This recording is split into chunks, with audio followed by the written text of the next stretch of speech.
So we're here in the camp with some of the kids, and these are the ones that we're bringing the aid to.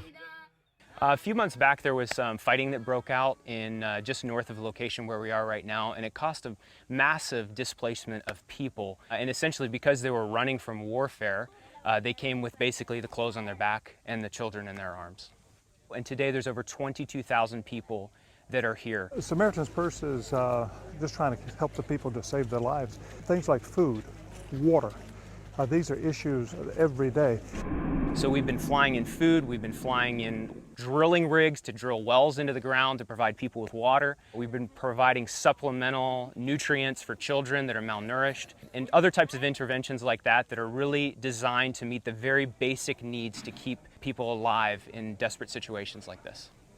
These people have literally been chased from their villages. A lot of them have been hiding out in caves and in mountains trying to escape the aerial bombardments. By the time they've arrived in the camp, they've exhausted all their food supplies and their water. So they come basically with nothing. They're dirty, they've got malaria, they've got pneumonias, they've got malnutrition, they've got a lot of issues going on. It's quite a blessing to be a part of that transformation and use our resources, to use our therapeutic food and our medicines to bring them back to health. I think the work is quite holy because you're bringing people back from the dead. We've had kids in the stabilization center who are just skin and bones, and now I'm playing with them just yesterday and today. They're fat, plumpy babies. But we need to pray for these people.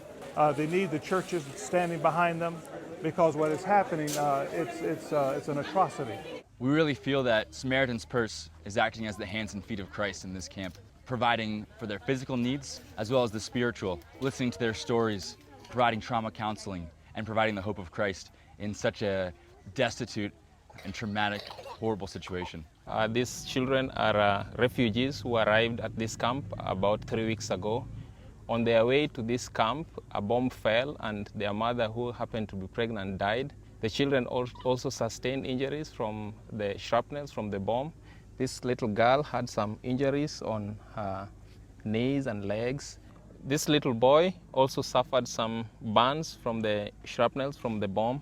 They've been treated and they are stable. There's a really deep sense of gratitude for the work that Samaritan's Purse has done here because it really has intervened and saved people's lives.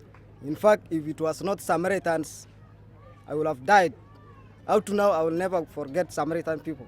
But because of the nature of this type of response, being that it's very remote, it's very close to a border where there's some dangers around, very few other organizations have responded. And right now, Samaritan's Purse is the only organization here that's providing those very basic life-saving types of interventions like food, nutrition, and water support. We are at a crisis point right now. The funds that we had available to us to meet these needs have now been exhausted. We're making appeals to donors and to others saying, listen, we need to continue to provide these life-saving services, but we need some help to do it. We are at the point now where we're not going to be able to sustain this without somebody stepping up and helping. And we just need your help, we need your prayers. This thing is going on 24/7. You can't take a day off. Every day the need is here.